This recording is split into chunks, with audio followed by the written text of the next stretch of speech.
Hey everyone, welcome to today's episode. I'm thrilled to introduce our guest. I'm actually going to read this from my phone because I want to make sure I've got everything right as far as Kim. I want to introduce you to our guest today, Kim Davis. She's a licensed acupuncturist and nationally certified herbalist with an impressive background that includes a doctorate in acupuncture and Chinese medicine, a master's in traditional Oriental medicine, and a master's in health education. And as you'll learn today, Kim's going to bring a wealth of knowledge to us. Her specialties encompass a range of holistic practices, including acupuncture, herbal medicine, moxibustion. I'm not sure what that is, Kim, but we don't need to go there today. Cupping. Kim has educated me about cupping, diet and lifestyle guidance, and much more. And actually, my wife and I, we went on a what we called a detox date and visited Kim together, and got to put our feet in these baths and to detox our body through a foot bath. So, um, beyond her clinical expertise, Kim is an excellent educator, as you'll experience in this podcast. I have had the pleasure of knowing Kim through our business networking group and always look forward to her insightful presentations.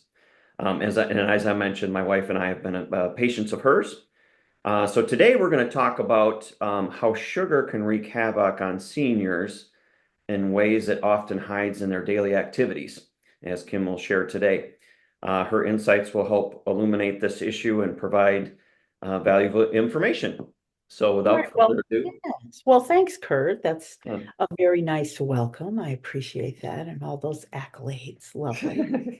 so, Um, yes, sugar, unfortunately, is not for most of us our best friend. Um, I know you typically work with an aging population, and yeah. the research that I've done indicates that about 1 in 3 of our seniors are actually diabetic. And that's a very high rate, higher than what occurs in many other countries. And some of it is some of our choices, our choices that we've made throughout our lives and our probably our exposure to advertising for things Oh. that encourage all of us to consume more sugar than really is beneficial. Hmm. Yeah. So, I kind of like the experience that you tell us about your experience. You went to that seniors, I think it was a Oh, senior yeah. center or It something. was Yeah. really interesting. I signed up to go to lunch at a senior center locally, offered by a park district. It's a group of ladies that play mahjong, and they're government sponsored, typical senior citizen program that's offered by lots of communities across the country. And what happened was when I signed up, they were going to bring in lunch. So there were a lot of choices for lunch. And I don't do a lot of sugar. I have a genetic form of diabetic condition. So I try to avoid that. I mean, and Mhm. certainly when 1 in 3 seniors are diabetic, my feeling is that these programs should be concerned about what they're offering their seniors. Lots of times we make enough bad choices of our own. We don't need government-sponsored programs making bad choices for us. Adding to the mix, right? Adding to the right, exactly, adding to the Yeah. problem. But what happened was the all of the choices on the menu for lunch were really heavily sugar laden or corn syrup laden.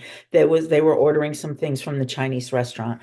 And initially I was really excited because I was like, oh great, we'll have vegetables, we'll have some soups, some broths. What it turned out to be was a lot of sweet and sour. And a lot of sweet and sour is just what it sounds like. It's loaded with sugar, corn syrup, and Mhm. it's a really bad choice for me, and probably a particularly bad choice for most of the other guests at this luncheon. So what I did was I brought my own lunch. And then the next time they had a luncheon, they made an announcement that you had to buy the lunch. You couldn't bring your own. Mm.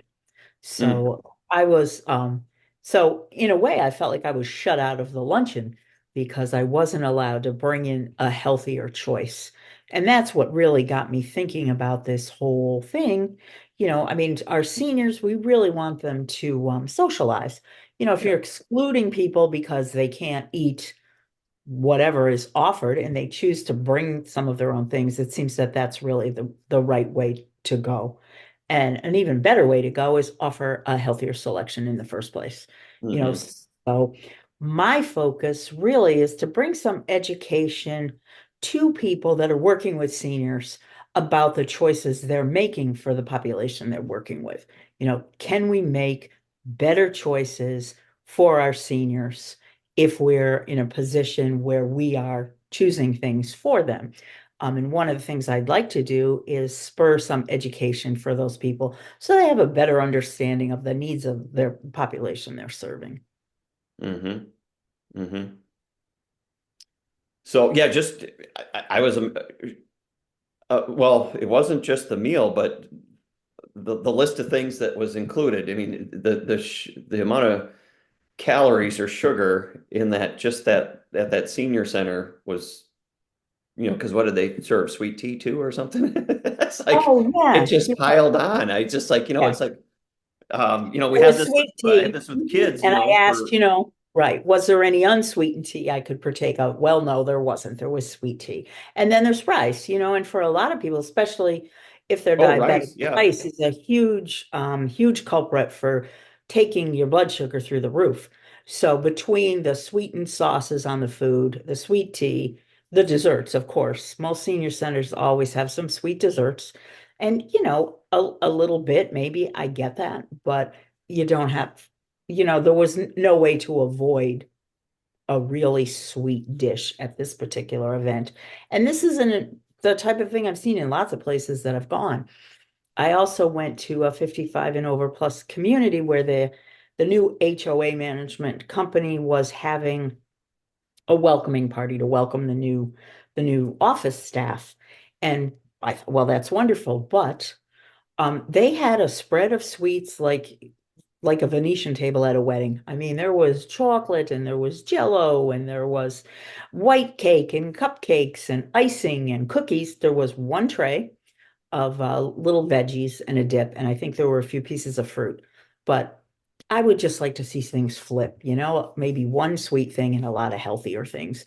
The idea is for these people to support the community they're working with, not further and cause them further health issues when likely they have some already. Hmm. Hmm.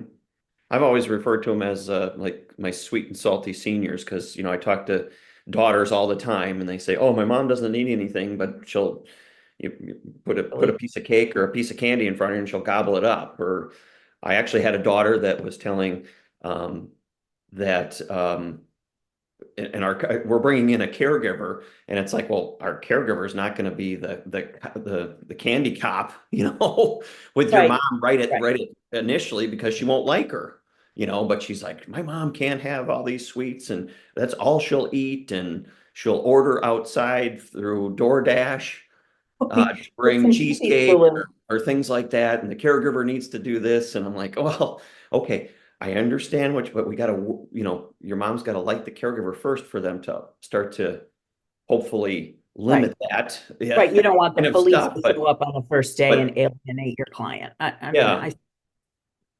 but on the other hand, we can feed them things other than just total sugar.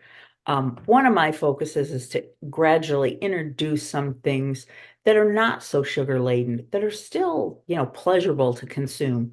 I think you were present one day when I was working with some of those items, and one thing that I brought in was a really high quality plain yogurt, and we put some peanut butter in it and made a little sundae out of it. Oh And yeah. honestly, it's really tasty. It's high in protein. It's got some fat. Fat is certainly a health healthy item for seniors because the brain tissue is all fat, and many people are concerned about memory and dementia. So some high quality fat is helpful as well. And this was a tasty little treat as well. Not everybody does great with dairy, but it's certainly a better option than having a bowl full of, cake and icing and basically a bowl of sugar. Hmm. Hmm. And I think the sweetener you had was monk fruit, right? I did introduce this group that I was speaking to some monk fruit sugar. It is something its use is rising in this country, and it can be used in baking. It's quite tasty. It's actually has a sweeter taste than sugar, but it doesn't raise your blood sugar. So I have started experimenting with it a little bit. It's early in the experimentation process. I do have a friend whose wife's been baking with it and turned out some amazing baked goods. Looked like they came from the bakery, and I tried them. I was like, this is amazing. And you sure this isn't going to raise my blood sugar? And he was like, no, it's not. So I checked it, and he was absolutely correct. Did not raise the blood sugar. It was just nice and level and tasty as you can imagine. It is a little bit on the pricier side, but sometimes it's worth it to, maintain your health. If you're living in a constant state of being having high blood sugar, there's a lot of things that pain and health consequences that people experience, and I think they don't always realize why. They don't necessarily link, their sugar intake with their pain level. And there's Right. Okay. definite connection. If you were to try, a week or two or a month without all of this sugar, cutting it way back, I think you'd see a difference in the pain level. Um, I just don't think we're educated from a young age to associate the two. We have pain, so we take some pain relievers, and we're basically masking what's going on because a lot of the things we choose to eat are are definitely part of the picture and causing the pain in the first place. Things that you're sensitive to, and sugar in particular is inflammatory. Hmm. That's If actually what I was gonna, you just took the words out of my mouth. I was gonna ask you. So what are the effects of for all of us, but we're specifically talking to boomers and seniors, is that inflammation. I was just going to ask you that. Okay, they're taking the sugar. What's going to happen? What are they going to see? What are they not realizing? What you just said is I not think associating their pain with sugar intake because a lot of waking up achy in the morning and Yeah, well, did I shovel snow? Did I, clean the windows? And it's not necessarily what you did physically with the body. Lots of times it's the fuel you gave the body. And honestly, a lot of this starts way earlier in life. The more sugar that we consume, the more the body becomes insulin resistant, and the body is unable to produce the insulin that it needs to maintain it. So it becomes a vicious circle. Often it started younger.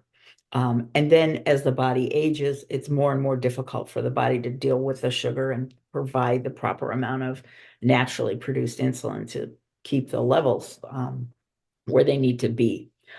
As for inflammation, you hit the nail on the head. Inflammation really is the underlying cause of so much pain. And what is inflammation? Inflammation is excess.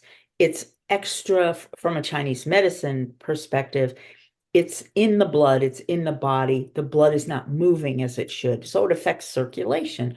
And things tend to collect like toxins. You referred earlier to toxins, toxic things in the body that should be washed out, in the urine as you go along. When there's so much sugar in the body, things are not processing as they should. So the inflammation does gather lots of times in the vessels, in the blood vessels. So it's a factor in making the blood vessels narrower. So it's a factor in blood flow to the brain, memory. It's a factor in blood flow to the heart, things like heart disease. It's a factor in things like strokes.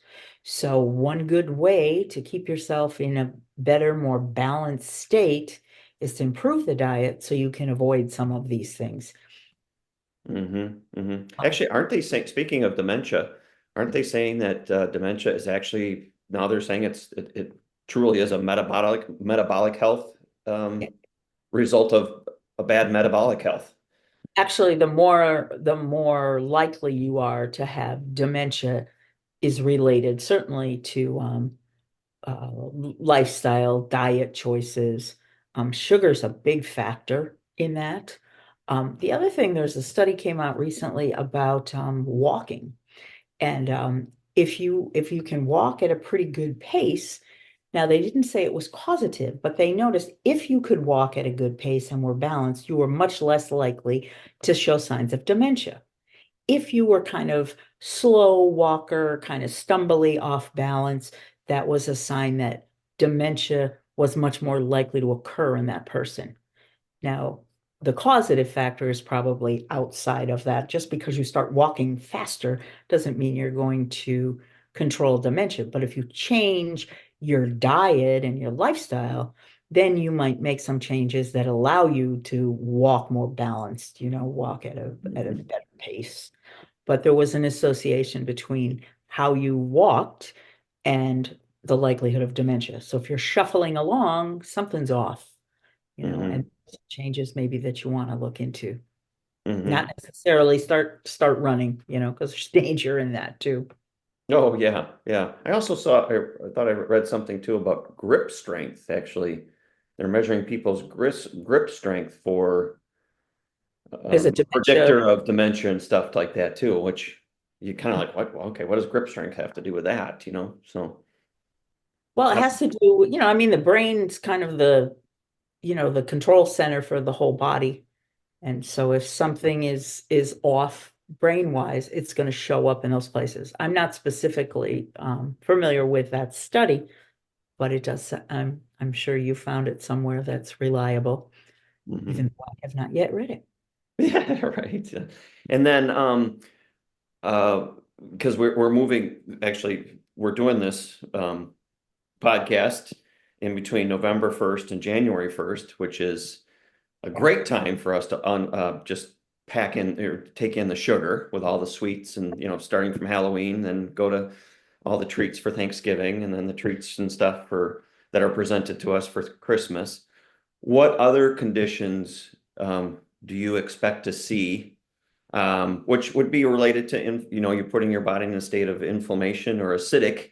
What other conditions do we see a spike in during this time, or come January, that people are experiencing, or boomers and seniors would experience?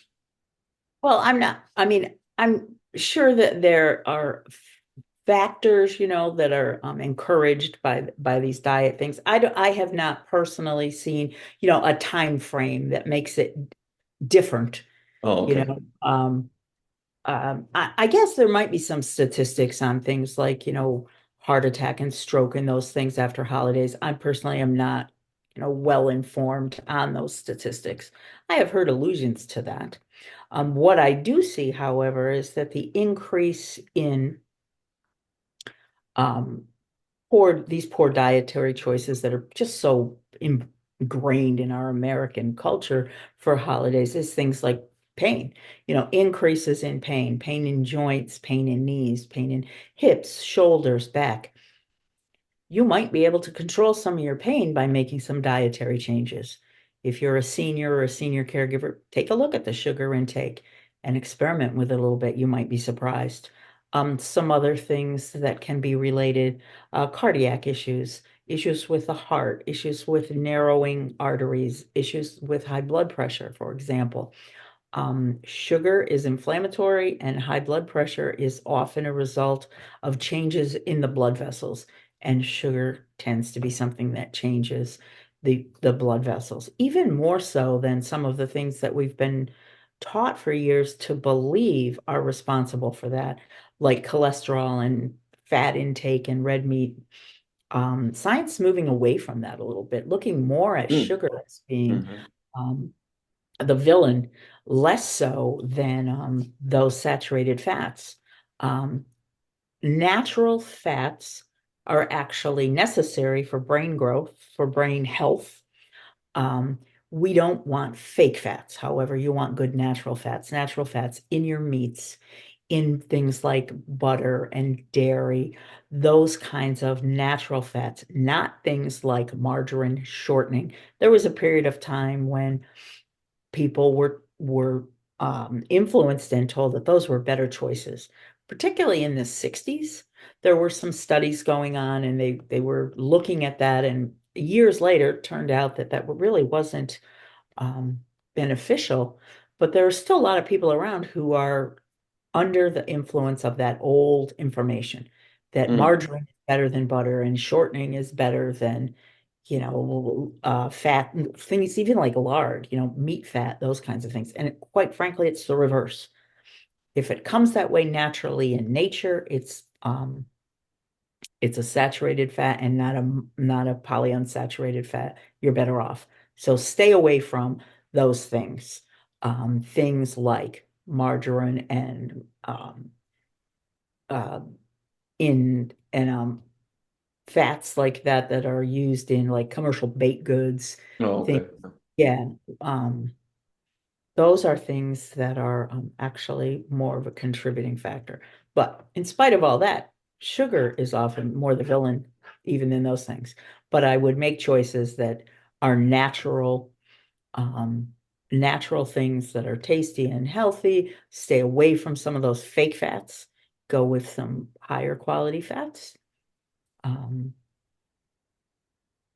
Is there any charts as far as I have never seen one. Just thinking out loud here. Uh, like if I weigh 170 pounds, how much sugar or I don't know if it's based on weight, but how much sugar should somebody or what should be the range I should stay within, you know?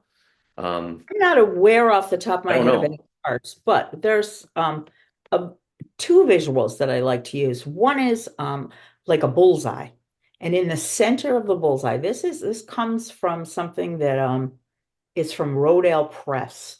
They did some natural health magazines way back in like the 70s. But anyway, Rodale Press had this, it's like a target, like a bullseye. And in the center are the things you should be aiming for. And in the center, you're going to find vegetables. You're Hmm. going to find all the really nice vegetables. And then as you go out concentrically, you're going to find things that are less healthy. So you're going to have your vegetables in the center, then you're going to have proteins, and then you're going to have some fruits, all the things that you should be targeting. Then you're going to have dairy, a little less of that. And as you ex and some natural fats, but none of these fake fats. And as you move out, these are the things that you don't want in your bullseye. You're going to find synthetic things added to foods, food dyes, um, polyunsaturated fats, sugar, chemicals, um, preservatives. So in the center, you've got your vegetables and your proteins, and then as you move out, the things are less healthy. And I love that visual because everybody's seen a bullseye or thrown a Yeah. dart. Where you want to go is right at the center. And I will look around. I probably have that chart somewhere, and I can provide a copy of it to you. Oh, okay. The other visual that I like is the dinner plate. So when I work with patients on food choices, I always often ask them to visualize a dinner plate. So here's your round dinner plate. And how are you going to divide it up? Well, typically, American diet, we're going to have maybe a big piece of meat, right? A nice Hmm. 16-ounce prime rib. And then maybe we're going to have some rice or starchy potato, right? And maybe some sweetened salad things like ambrosia or jello salad or whatever. And thinking of the holidays, a lot of things that are high in simple carbs and like stuffing, like potatoes, all these heavy things. And then we're going to have some vegetables, right? And it's going to be Hmm. like big, right? We're going to have one little sprig of broccoli or a couple green beans, this massive amount of heavy carb laden foods. So what I ask people is to visualize a dinner plate. And when you visualize your dinner plate, you want to visualize three-quarters of that plate being vegetables, preferably fresh. So, and some fruit, but when I cook dinner for my family, my plate tends to be a big pile of greens, like maybe some raw things, a salad, and then some vegetables in there near to their natural state, maybe steamed, maybe stir fried a little bit, but a lot of them. So two-thirds of my plate anyway is vegetables and maybe a little fruit, and then a small amount of protein. And then the last thing at the bottom of the list is something carby instead Hmm. of reversed. So I'm just asking people to reverse it, picture their plate, load it as much as possible with fruits and vegetables, add a little bit of protein and very little, if any, carb or sweet foods. And you'll Hmm. find it's really tasty. As you start to eat less sugar, your body will crave less sugar. The more sugar you have, the more you want. Oh, We're okay. like we're like little, rats in the lab. Give us a little, and we keep coming back for more. Hmm. Most definitely. Well, well, that's good. Now, Kim, do you have any stories as far as now kind of going into what you do as an acupuncturist or Chinese herbal medicine? Do you have any stories of clients that were more seniors that you've helped, and maybe you can share a couple of those because not necessarily related to sugar, but just how you Right. help them to feel better and to get better. Sure. What kind I, of I treatments? appreciate, yeah, the opportunity to bring in a little bit of information about what it is I do on a daily Yeah, yeah, basis, in exactly. I want addition to, yeah, to absolutely. dietary counseling. Acupuncture really can be an amazing help to people for a whole wide range of things. People will often ask me, well, do you treat this? Do you treat, toothache? Do you treat heart disease? Well, literally, I treat the body. I don't treat a diagnosis. I treat you. So in acupuncture, we tend to look at the body, look at the symptoms, have a really personal discussion with the patient about what's going on. We take that information. We ask 10 questions, categories of questions that are things like, how's your sleep? How is your digestive system working? Um, and then we look at the tongue and we look at the pulse and we get information about different organs in the body by feeling the pulse. So, quite literally, I'm treating the person who's in front of me, not the list of diagnosis that they bring in from their doctor. That list of Oh, diagnosis is for their doctor to treat, not me. It's helpful for me to know what's going on with them. But when I work with patients, I use Chinese style diagnosis, which treats the whole body and how all of the systems interact. So I'm not focused just on um, one organ, the heart or the kidney, which is a much more Western way of looking at it. I'm looking at the whole body. How do all these parts interact? I often talk a little bit with new patients about um, how we believe this medicine developed. That if you think of the ancient times, probably the original docs probably started out in the field. Food was the major thing for survival years ago. And I think if you're growing food, you learn an awful lot about tissue. You learn there are things that are good for tissue, regardless of if it's plant tissue or human tissue. So you need the right amount of water, you need the right amount of sunshine, you need the right amount of heat. So things that are not beneficial, too cold, too hot, stagnant water, um, too damp, too dry. So those are all some of the things that I look at when I look at a person, the way they present, their pulse. So we use all of that information to come up with a Chinese style diagnosis. So when I do a Chinese style diagnosis and bring your body more into balance, your complaints are going to start to go away. Um, and not necessarily in the order you wish them to, but your body will start to hmm. come back into balance. So perhaps you'll sleep better. Perhaps your digestion will be better. Someone might come in for foot pain or shoulder pain, and they might work with me for a couple of weeks and they'll come in and say, well, I still have that pain, but now I don't have headaches anymore. So the body's going to change in the way it sees fit. And my job really is to just guide it there.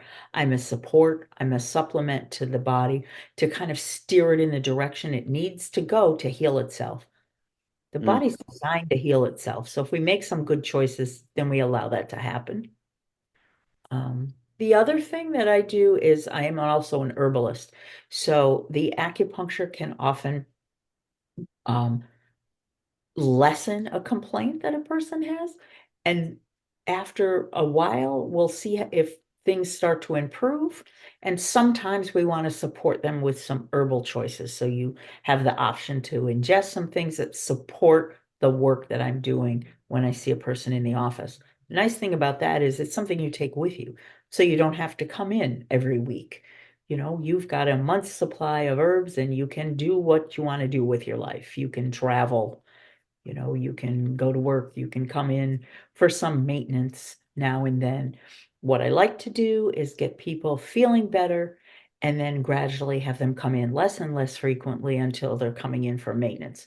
And maintenance might be once a month, it might be a few times a year when the seasons change.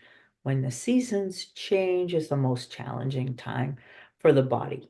Right now Well, we're experiencing more darkness, the cold is coming in, and that's more challenging. hmm, It's like people will get sick in the winter, that. So there's a change there in their lives. They're not getting the fresh air. They're not outside. It's colder. They're hmm, being exposed to whatever's being blown into the home in their ventilation system. So that's another time that you can do that. hmm, hmm. We Yeah, I've also, always liked to well, the approach like coming to your office and with you is that, you're, like you said, you're looking at the whole picture yeah. versus a typical traditional medicine visit. It seems like you have the nurse that takes your blood pressure, comes in, does this, and asks you a few questions. Doctor comes in for a few seconds and then says, "Oh, here, I'll write you a script." It's like, Mhm. "Oh, okay, well, I didn't really. Can I tell you some other things that are going on that might be associated?" And that's what you look is for associations, right? I Um, do. And that when you come in can my help the office, whole picture. yeah, I mean, if you need a prescription, your doctor's going to write that, and I'm certainly not, um, anti-medicine. There are No. lots of things that people need to keep their bodies, to keep themselves healthy, beyond what I do. But um,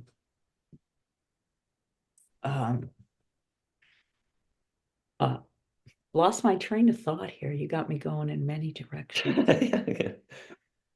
Um, so the acupuncture, I've experienced acupuncture. It's interesting. So, but you also, I guess maybe one thing we could talk about, because obviously you see somebody on a one-on-one basis, but I think it's cool that you have these clinics, Huh, where exactly where I was going. uh, that I don't know if I referred it to right. There's like a clinic where a group acupuncture session. We call it community acupuncture. Community, that's what I was looking for. Yeah, And community. so that's acupuncture where you sit in a nice reclining chair and there are a group of 4 or 5 people in a room and they get a limited number of needles, but it's a low cost way to get relief from a lot of things. People will come in with a whole range of things that are bothering them, headaches, depression, any one of a number of chronic diseases, back pain, foot pain. They literally come with any complaint you could think of. They get some acupuncture in a group.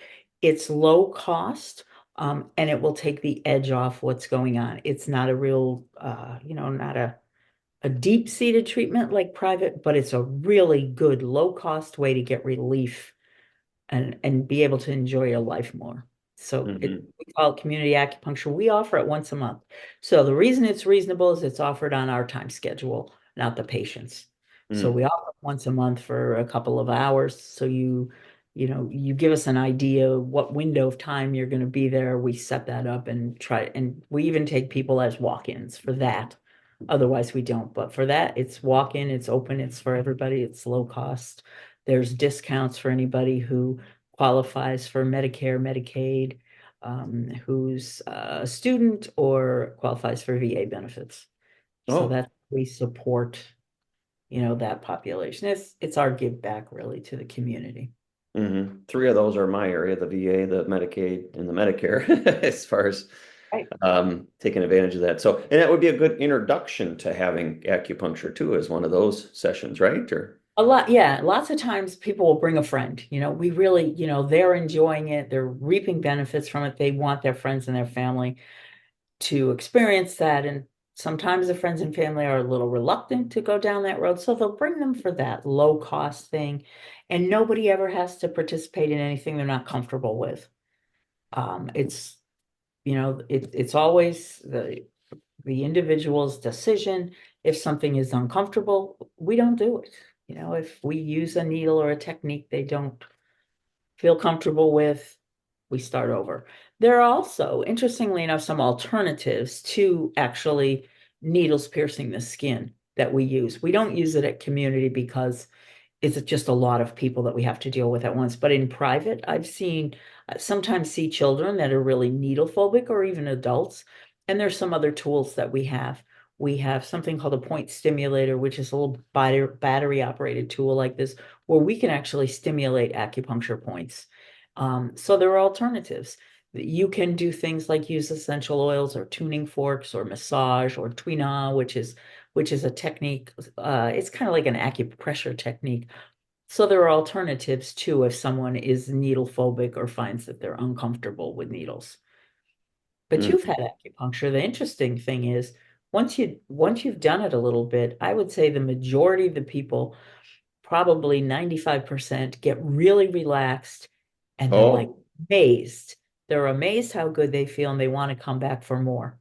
Very mhm. tiny percentage that does not respond well to it. And if that's the case, we have some other tools we bring in. So we Good do point. a little I something felt like relaxed, just in the, we have our tension here in our shoulders and traps Mhm. here, our neck. But I felt like and having a deep tissue massage can be uncomfortable, but I felt like I had a deep tissue massage. So I've had both, right? After the fact of a deep tissue massage, relaxed and feel loose. But I felt the acupuncture did the same thing without going through the cringing, like, oh gosh, that's a little sore there, So um, The I, I, result I is totally agree with similar. that. There's definitely a relationship in the result. I mean, massage and hands-on work is part of the whole ball of Chinese medicine, but there is definitely a relationship. The interesting thing about acupuncture is actually with stimulating points on the skin with a needle, you can make changes and address things going on internally in the body that you might not be able to reach as a massage therapist just touching the surface. It can be a little bit deeper action. And there's increasingly more and more research on that. So if you start to look at PubMed and National Institute of Health, you'll see that there are a lot of us doing some research that shows how this works and how it's effective. It's not as mysterious as once people thought. There's some actual science out there that's pretty solid, and more research going on in this field all the time. Yeah, and I anticipate more good things coming as far as more awareness in the future here. Yeah, I mean, I've been involved in this probably, I don't know, 12, 15 years, and it's changed a lot. When I first started doing this and you said to some, well, you were an acupuncturist or doing acupuncture, there was a little bit of, whoa, Yeah. that's out of my range, out of my comfort zone. But over the years, Um, back then I would talk to people and they'd be like, oh, wow, I don't know anything about that. It scares me. And as the years go by, more and more when I talk to people, they're like, they've either had acupuncture or they know someone who's had acupuncture, their Hmm. friends, their family. It's much more accepted.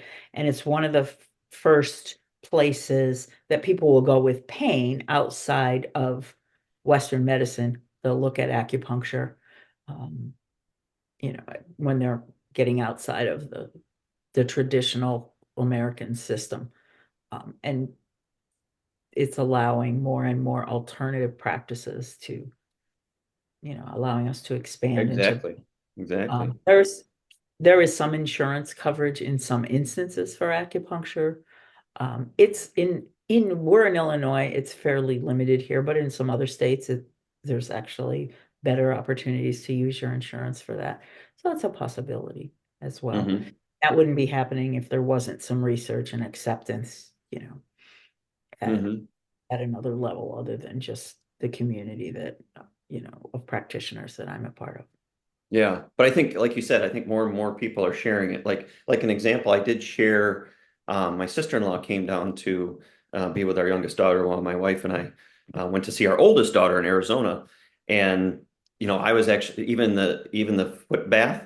Yeah. Um, I we had told her about this, and I thought maybe the week that she was here could come and see you to get this done. Okay. But then what she did though, that didn't happen, but um, she went back up to Wisconsin and she's now seeing more of a natural orientated.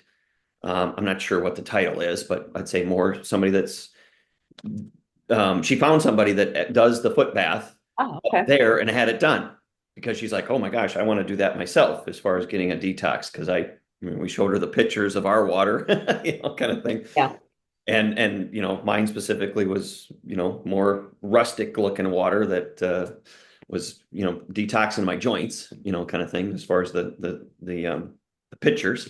But yeah, so the point is that it took my wife and I just to open up somebody else's mind to the idea.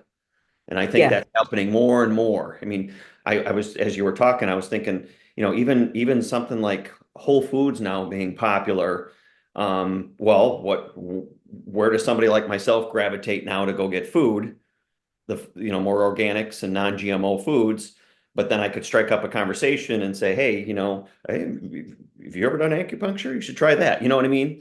So I think it's just growing and growing more and more. So Yeah. you're No, in a I good think it's position. growing on a lot of the people I see. It's primarily by word of mouth, or people find me, on the internet while they're just using a search engine for a specific ailment, whatever it may be that they have. And I mean, of interest, I'm seeing people with all kinds of diagnoses. I support, what the Western medicine is doing, but I see people with pretty much you name it. Serious chronic things. I've seen cancer patients, I've seen patients with MS, with Parkinson's, with ALS. I've seen people with simple things like anxiety. So it is all over the board. I do offer a free 15-minute consultation by phone. So if someone wants to discuss, get a little better understanding of what I do, or talk about what's going on in their lives that they're looking for assistance for, I'm certainly willing to chat with them, put their concerns at ease, and let them know if that's something that, I've dealt with or feel comfortable dealing with. Okay. So not a bad idea to give me a call, Yeah, come good. see And us. actually, you just kind of ended. I was going to ask you how would people get in touch with you to close this out, and you just did that. So, Uh, but do you have information that you're going to put in this? Um, yeah, I'll put your information in the yeah, description below this we video. are in, So, yeah, we're located in Naperville, Illinois. You can provide a phone number. There's also a website that you can put up here if you would like. People can go and research what we're doing here even before they give me a call and, get yeah. familiar with what's going on, ease any fears, and then give me a call. I'm certainly willing to chat with anyone, that Hmm. has concerns or is interested in some more natural types of healthcare. Yeah, yeah. I'll definitely put that all in there for them to reach out to you. So, Okay, great. I appreciate you taking the time to do this, and Thanks for as having me. always, it's always helpful and to learn from the experts. All right. Well, thanks, Kurt. You have a great day. It was a pleasure to join you and your audience. All right. Thanks so much. All right. Bye-bye now. Take care, Kim. Bye bye.